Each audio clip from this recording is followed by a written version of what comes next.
This summer, I've been seeing this book, Yesteryear by Caro Burke, in a lot of bookstores and in the news quite a lot.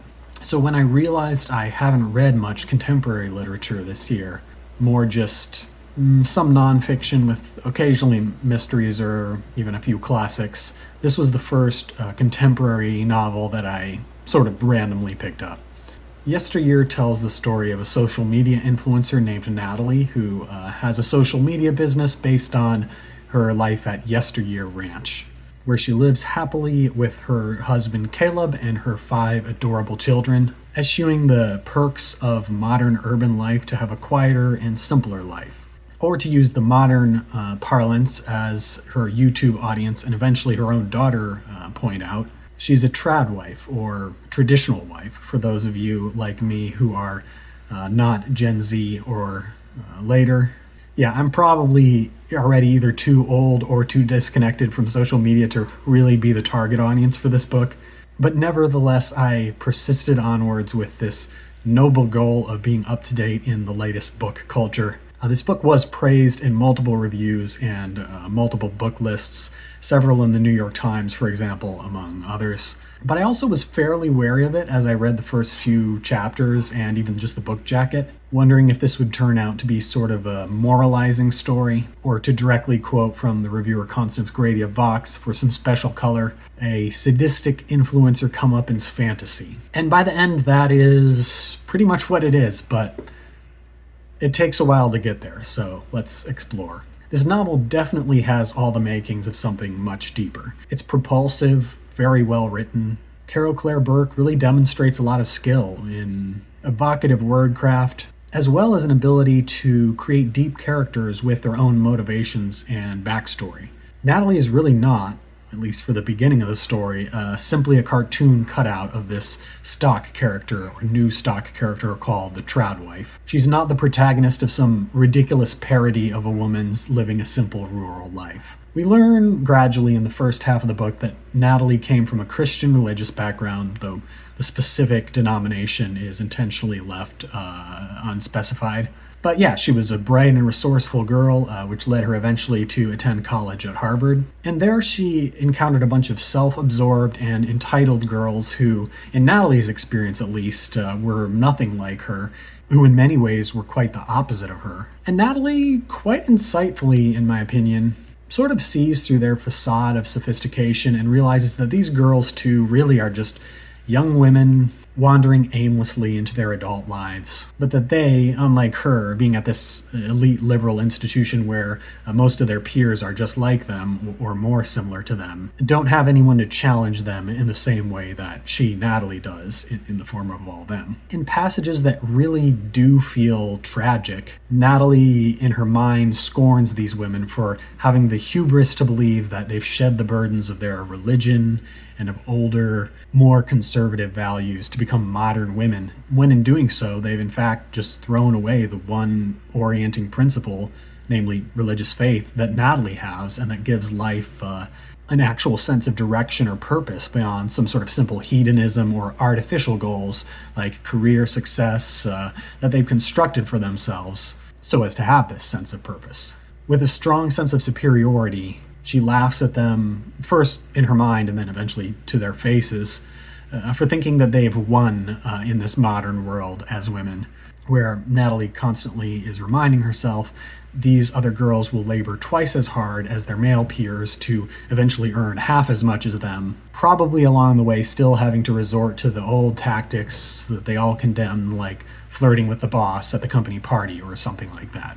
Granted, Natalie's own life circumstances and her general misery, to put it bluntly, belie any suggestion that she's found a better path than her peers who have embraced this modern womanhood. She finds herself eventually, after a few years, saddled with a husband who's not particularly attracted to her in any way, not particularly intelligent, not particularly hardworking, and kind of just sits around doing nothing, while Natalie herself works behind the scenes to keep the household together and build a small business empire as a growing social media influencer.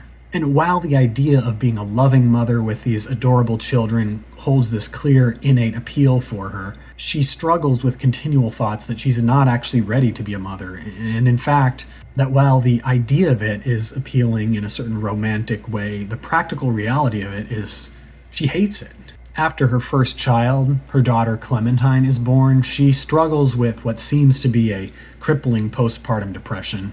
Exacerbated, it seems, by the fact that she expects herself to love this newborn child, this gift she has received, and yet she finds herself feeling no real affinity for her daughter at all, sometimes even going as far as to say she hates the child, as horrible as she admittedly knows that sounds. This whole episode of the story is quite gut-wrenching and really powerful. I found Natalie's depressive reflections on the everyday slog of being a mother and on the overall futility of her life in general, having to go through this act basically and act like she cares. This exhaustion of the fake it till you make it mentality in which she never seems to make it. I found this all to be incredibly heavy and deeply, deeply sad, even if it's clearly, the point of view of someone seeing their world through a depressed lens. In short, Natalie's tragic backstory is moving and relatable, and I found it quite a convincing account of why she's become so incredibly, incorrigibly bitter against the world and the people in it. And frankly, at many points, just plain spiteful, as she feels the whole world is out against her. All of this really serves to make Natalie more relatable, not less. As a person, she's certainly not anyone I would enjoy spending time with or encourage anyone I know to spend time with. Yet as the story progressed, I found myself feeling really not much other than sympathy for her, really hoping that she would find a way out of this hole while hardly daring to believe that she would. I mean, for an unlikable narrator, I was really rooting for her all along the way. Not in her vendettas against the modern women around her, but for her to change, to find herself somehow in a better place, or to somehow wake up to the possibility of a better world. I also enjoyed the novel because while it is a critique of the trad wife, it is also, to a point, a critique of modernity. Albeit one that ultimately, as I would myself too, comes down in favor clearly on the side of modernity over anti-modernity, if you have to choose between the two. In Natalie's criticisms of her classmates at Harvard and of the angry women who comment on her YouTube videos as if they have nothing better to do, there is clearly an underlying bitterness and spite driving her critiques, but at the same time, we often might have to grudgingly admit that she's not wrong. Modernity certainly does present its challenges to us, and Natalie's critique of modernity comes across as fundamentally legitimate, even if the solution to these new problems we face in the 21st century is not to merely go back to the 19th century. There is a legitimate reason why the trad wife fantasy and other anti-modern, nostalgic fantasies appeal to people in present times. And it's not simply because these are stupid people who have no idea how good life is nowadays, or whatever an opponent of this mentality might simplistically say. And also, while this is a feminist novel in many regards, I think this novel offers a nuanced view of how regressive lifestyle choices by women, whether encouraged by the men around them or not, contrary to this idea possibly espoused by much of the manosphere that this empowers men, it can actually hurt men as well. Because we're not living in the 19th century where men could make themselves essential by going out and doing hunting or plowing the fields, where this strength really was needed to provide for the family. Natalie's husband Caleb is one of the most pathetically ineffective characters in the entire novel, probably the most ineffective. Because while he finds himself also caught up in the chauvinist ideas of the manosphere and seeking to impose some sort of his beliefs on Natalie and on his family, he ultimately just comes across as lost as anyone in trying to figure out what he has to offer the world. Making life better for women is not a zero-sum game. Men are facing struggles of their own nowadays, and Caleb, while mostly a nuisance in this novel, does also seem to be a victim in a different way of changing gender roles. A world in which many men do struggle to find their place, as their traditional roles or even their physical strength are no longer practically needed in the same way that they used to be. Improving well-being for today's men isn't something that's going to be achieved by placing women a step back into their more traditional and subservient roles. not in the 20th century with the technology and the society that we have today. It's going to require forward thinking to find solutions that actually work in today's world and not yesterday's world. So all of this so far has been mighty impressive to me, far exceeding my expectations of this novel. Not that I had low expectations, but I'm always wary to see how this sort of a novel ultimately turns out. So it was a pleasant surprise to find that the main character, while certainly unlikable, is not merely a punching bag to give the reader a sense of superiority, and that this novel is not merely the sadistic influencer comeuppance fantasy, to bring back that quote again. So where did it all go wrong then? I'm going to get into some major spoilers soon, but not quite yet. I will give you a final warning before I get there. First, though, I want to say a word about the time travel episodes because this is part of the premise of the novel, something you'll see on the book jacket if you read it, which probably makes the novel more marketable, but also sort of ruins the whole thing as a coherent, well-thought piece of fiction. Throughout the book, we have these short interludes transporting us to the Yesteryear ranch of Yesteryear, in which Natalie, in a confused, almost drugged-seeming state, has no idea how she got here, but finds herself trapped in this nightmarish, actual pioneer household. With her husband Caleb, now gruffer, more dominant, and basically more self-assertive, and with a new set of children whom she does not recognize at all. And thus she is faced with the cruel realization of what the life that she has supposedly longed for actually looks like, right? Well, no. I don't claim to be an expert on the psychology of the tradwife, but I find it hard to imagine that any aspiring tradwife or tradwife influencer actually aspires to live on the frontier like Laura Ingalls Wilder or something. I don't think that hardly any of them actually are looking to achieve such a fantasy. Being conservative or counter-progressive or whatever you want to call it in one's life aspirations doesn't mean that one wants to literally go back to the 19th century or earlier. Yes, people may compare the present to a glorified past. Many people long to escape from the pressures of modernity. People may even read period romance novels featuring characters from an earlier, simpler time period, but at the end of the day, to simply throw Natalie's character into this antiquated environment and say, "Ha ha, look what you got here. Here's the tradwife fantasy," it just doesn't feel like a particularly strong critique of the tradwife cultural trend. It's a straw man scenario. And that in a book by an author who has already demonstrated at this point her ability to explore much more complex ideas and psychological motivations than a simple, well, let's go back to 1850, why don't we? You see, what makes these episodes so unforgivable is that we already had a perfectly good critique of the tradwife without literally thrusting her into a pre-modernity setting to see how she fends for herself there. Natalie, at the start of the book, is miserable. We've been seeing that throughout the entire novel. She's successful, but she's miserable. What is she going to learn from going back 200 years? What are any of us going to learn as readers? These interludes are also so sparsely interwoven and so short when they do occur, and so disconnected and kind of boring, I would have to comment, that for the first 2/3 of the book, whenever they came up, I just patiently tolerated them, waiting to get back to the real story. However, as the book progresses, they begin to force their way in an increasingly intrusive way, leading to an eventual climax of the story that is far less elegant than the rest of the story we've been reading so far. And that substantially worsens the novel overall, and I found that several of the reviews I read agreed with me on this point. But to say more on that, we're actually going to have to get into the real spoilers now, before I talk about how Natalie got to this place and what will become of her from there. Before that, though, I'll just say, I have a hard time dis-recommending this book just based on these episodes from Yesteryear that I'm about to comment on, because I think this is a genuinely great story in so many ways. I just wish the editors had seen how much these episodes undermine the overall effect of the novel and the cultural critiques that it offers, because they take what truly could have been and was an excellent novel and they just take it off the rails. Okay, so 5-second pause here for anyone who wants to go and read it still.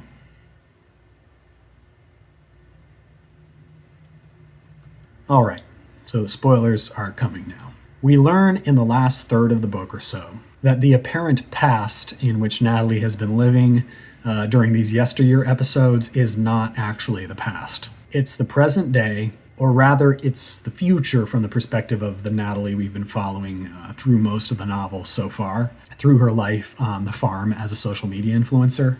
She and her husband have gone increasingly off the deep end. Her husband, after becoming involved in the manosphere online and succumbing to certain conspiracy theories and stuff being peddled on the forums that he lurks around. And she, after opting for a home birth of one of her children, resulting in the near death of that child named Maeve and this daughter's permanent mental disability. The ranch she's living on is not one from 200 years ago. It's the present. It's just an isolated environment completely cut off from the outside world. Her children, whom she does not recognize, are actually her next set of children, the ones she had after her current children, which I think may make 9 total. I'm not 100% sure on that. She can't remember anything because she's so disturbed following all that she's been through that her family gave her drugs just to allow her to survive the panic that she would otherwise be constantly experiencing. But this also leaves her in a state where she's feeling confused about who and where she is. And we learn this all when her eldest daughter, Clementine, who a while back escaped the stranglehold of her parents and is trying to become a modern woman herself now, although it is difficult for her given her upbringing. Clementine shows up at the house to rescue the other children and to take them away. She says she will be pressing charges against her parents for abusing or neglecting them. Natalie, in the midst of all of this, does not have any sense or is not coherent enough to realize that she's done wrong. And then some years later after that, in an epilogue that is really unnecessary and further just pushes home how far Natalie has gone off the deep end and how far the novel has gone off the deep end. She shows up to participate in a talk show to coincide with her daughter Mary's, her eldest daughter of the new bunch of children, her publication of a tell-all memoir recounting her time as a prisoner at Yesteryear Ranch. And this talk show involves an interview with her old college roommate, Rena, the epitome of the sort of modern woman whom Natalie encountered and despised at Harvard. And Rena, in spite of clearly having personal struggles she also faced in college to find her place in the world, appears to have actually grown up and is doing better now, in some sense or another. And of the two former college rivals, Rena is clearly the winner at this point, as the novel shows it. But all I could ask of this ending is, why is it there? What purpose, aside from a marketing gimmick, is this whole Yesteryear aspect serving in this novel? Was it not obvious to the readers that Natalie was already the victim of her own bitterness and spite? Did we have to make her go insane for us to realize that this novel is a critique of the trad wife and not simply a manual on how to be a happy and cynical trad wife who dupes all of your followers? These parts aren't even particularly interesting. Learning about Natalie's backstory was far richer and more intriguing to me than any apocalyptic lockdown scenario could really ever have ended up for me, no matter how it played out. Similarly, Natalie's re-encounter with Rena at the end, in which Rena clearly now has the upper hand, feels just a bit too tidy and somewhat undermines the fact that there is actually a countercurrent or something in the earlier part of the novel that acknowledges there are legitimate reasons to feel overwhelmed by the challenges of modernity and to seek a simpler life. We didn't really need the author to help us figure this out by showing us that Rena is doing okay now, or at least better than Natalie, which is not hard to achieve. I think we modern readers can easily conclude for ourselves, as Natalie's daughter Mary, the memoirist, did, that modernity, for all its challenges, is pretty amazing overall.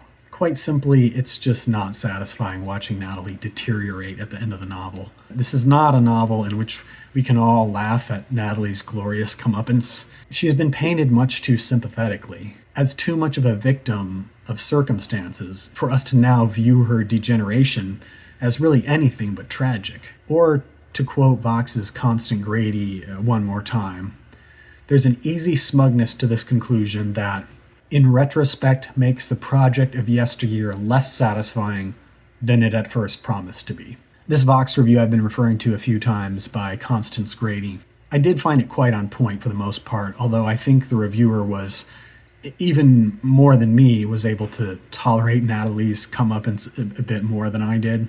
But she likewise found something a bit off about it. I'll leave a link to that review. Unfortunately, it is behind a paywall. I think somehow I managed to read it the first time because it was my free article for the month, maybe. But yeah, that's Yesteryear. One of the buzziest novels of the year, and one you've certainly seen if you've browsed the new and noteworthy section of just about any bookstore this summer. To sum up my thoughts, though, this whole final aspect of the Yesteryear episodes in the novel is a travesty. And the reason it hurts so much for me to say this is because the author really can write. So much of this novel was really good. I'd be interested to see what this author comes up with next, since this was her debut novel after all. And that's a wrap for this review. I hope you've been having a good reading summer, and thanks for watching. Until later, happy reading.